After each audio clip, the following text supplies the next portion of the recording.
સુરત હવે માત્ર ડાયમંડ અને ટેક્સટાઇલ સિટી જ નહીં પરંતુ સ્ટાર્ટઅપ અને ઇનોવેશન હબ તરીકે પણ પોતાની ઓળખ મજબૂત બનાવી રહ્યું છે।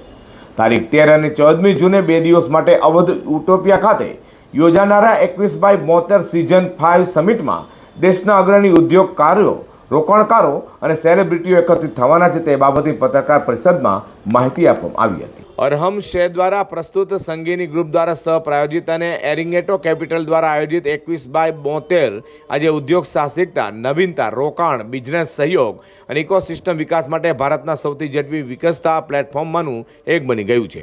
ફાઉન્ડર અને ઇન્વેસ્ટર વચ્ચે મજબૂત જોડાણ ઊભું કરવાના વિઝન સાથે શરૂ થયેલી આ પહેલા જ એક સમૃદ્ધ ઇકોસિસ્ટમમાં પરિવર્તિત થઈ છે, જે સમગ્ર ભારત તેમજ વિદેશમાંથી ઉદ્યોગ સાહસિકો, startup, SMEs, corporates, venture capital funds, Angel investors, family office, નીતિ નિર્માતાઓ, wealth manager, investment bankers, creators, professionals, વિદ્યાર્થીઓ અને ઉદ્યોગ અગ્રણીઓને એક જ મંચ પર લાવે છે।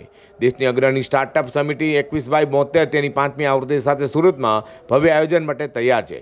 તારીખ 13 અને 14મી જૂનના રોજ અવધ ઉટોપિયા ખાતે યોજાનારી આ 2 દિવસીય સમિટમાં સ્ટાર્ટઅપ, બિઝનેસ, ઇનોવેશન અને ઇન્વેસ્ટમેન્ટ ક્ષેત્રના હજારો પ્રતિનિધિઓ ભાગ લેશે, જેમ કે ફાઉન્ડર રચિત પોદાર, CA પ્રતિક તોસનીવાલ, CM મેહુલ શાહ અને શરદ મોદી દ્વારા માહિતી આપવામાં આવી હતી કે સમિટમાં 100થી વધુ કંપનીઓના પ્રદર્શન, 70થી વધુ સ્પીકર્સના માર્ગદર્શન, startup pitching, founder investor connect, fundraising સ્ત્રો, પેનલ ચર્ચાઓ અને નેટવર્કિંગ ઇન્વેસ્ટરનું આયોજન કરાયું છે। આ સમિટમાં પ્રતિક ગાંધી, અંગદ બેદી, ઝહીર ઇકબાલ, પારુલ ગુલાટી, મનન વોરા, અર્જુન વૈસ, સાર્થક આહુજા તેમજ શાર્ક ટેન્ક ઇન્ડિયાના જાણીતા ઇન્વેસ્ટર અશ્વિન ગ્રોવર સહિત અનેક જાણીતી હસ્તીઓ હાજરી આપશે। છેલ્લા 4 સફળ સંસ્કરણોમાં 10,000થી વધુ ઉપસ્થિતો, 1,000થી પણ વધુ ઇન્વેસ્ટર્સ અને ઇકોસિસ્ટમ લીડર્સ તેમજ 100થી વધુ વેન્ચર કેપિટલ ફંડ જોડાઈ ચૂક્યા છે। આયોજકોના જણાવ્યા મુજબ ઉદ્યોગ સાહસિકતા, રોકાણ અને નવીનતાને પ્રોત્સાહન આપવા સાથે સુરતને વૈશ્વિક સ્ટાર્ટઅપ ડેસ્ટિનેશન તરીકે સ્થાપિત કરવાનો આ સમિટનો મુખ્ય ઉદ્દેશ છે। હું મેહુલ શાહ છું અને આ 21x72 જે ઇવેન્ટ ની સિઝન 5 તમે કરી રહ્યા છે સુરતમાં।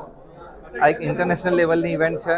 તમે ઇન્ડિયાની બહાર પણ અગર કોઈ વેબ સમિટ અટેન્ડ કરો કે કોઈ સ્ટાર્ટઅપ સમિટ અટેન્ડ કરો, એ સેમ ફોર્મેટથી અમે છેલ્લા 4 વર્ષથી સ્ટાર્ટઅપનું સમિટ કરી રહ્યા છે, જે અમે કહીએ છીએ કે ઇન્ડિયાનું સૌથી મોટું સ્ટાર્ટઅપ સમિટ છે વિથ મોર દેન 10,000 પીપલ। એમાં એક એક્ઝિબિશન એરિયા છે which is a kind of expo. ત્યાં તમને અલગ અલગ ઇનોવેટિવ સ્ટાર્ટઅપ્સ જોવા મળશે, જેમ કે ડ્રોન થઈ ગયું, ઇલેક્ટ્રોનિક વ્હીકલ થઈ ગયા, AI અમને એક નવો બઝવર્ડ છે અને આપણે ઘણા બઝવર્ડ આવીને ચાલ્યા જાય છે અને ઘણા એવા છે જે આપણી લાઈફમાં એડોપ્ટ થઈ જાય છે। તો આજે મારો છોકરો 10 વર્ષનો છે, ત્યારથી મારા ફાધર 68 યર્સના છે, બધા AI ટૂલ્સ વાપરે છે પોતાના પ્રોફેશનમાં, ચાર્ટર્ડ એકાઉન્ટન્સી કોર્સમાં, અને એ ટાઈપના અમે અહીંયા અલગ અલગ આઈડિયાઝ ડેમોન્સ્ટ્રેટ કરવા માંગીએ છીએ એક્ઝિબિશન એરિયામાં। એક્ઝિબિશન એરિયાથી ઉપર આપણે અવધમાં 2nd ફ્લોર છે, ત્યાં અલગ અલગ પેનલ ડિસ્કશન છે અને કીનોટ સ્પીકર છે, જેમાં આપણે પ્રતિક ગાંધી જે બહુ જાણીતા ગુજરાતી એઝ વેલ એઝ આપણે હિન્દીમાં વેબ સિરીઝ સ્કેમ તમે જોયો હશે હર્ષદ મહેતા પર, તેમાં મેઇન એક્ટર હતા। સો બહુ જાણીતા નામ છે, અંગદ બેદી છે, મનન વોરા છે, પારુલ ગુલાટી છે, જે પોતાનું એક સ્ટાર્ટઅપ બી ચલાવે છે અને એક્ટ્રેસ પણ છે। તો કશે ને કશે આ બધા બહુ નોન ફેસીસ છે, જેનાથી આપણને ઘણું શીખવા પણ મળશે અને એ લોકોના પોતાના સ્ટાર્ટઅપ છે, કાં તો એ લોકોએ ઘણા સ્ટાર્ટઅપમાં ઇન્વેસ્ટર તરીકે ઇન્વેસ્ટ બી કર્યા છે, કાં તો બ્રાન્ડ એમ્બેસેડર કોન્ટ્રાક્ટ બી કર્યા છે। એના સિવાય સાર્થક આહુજા બહુ વેલ નોન ફેસ છે। સો એક પેનલ ડિસ્કશન અને કીનોટ સ્પીકર છે। સુરતના ઘણા બધા બિઝનેસમેન, જેમ કે લુથરા ગ્રુપથી ધ્રુવ લુથરા આવે છે, તેની સાથે ફાયર સાઇડ ચેટ છે। સુરતમાં બી જેમ અમે ડિસ્કસ કરતા હતા કે સ્ટાર્ટઅપ એટલે શું, તો આપણે મોદીજીની ડેફિનેશન જોઈએ, જે 2016માં સ્ટાર્ટઅપ ઇન્ડિયા સ્કીમ આવી છે અને આ વખતે 10 વર્ષ કમ્પ્લીટ થયા છે। તે ડેફિનેશનમાં 2 વર્ડ આપણી ગવર્મેન્ટ વાપરીએ છીએ, વિચ ઇઝ ઇનોવેશન અને સ્કેલેબિલિટી।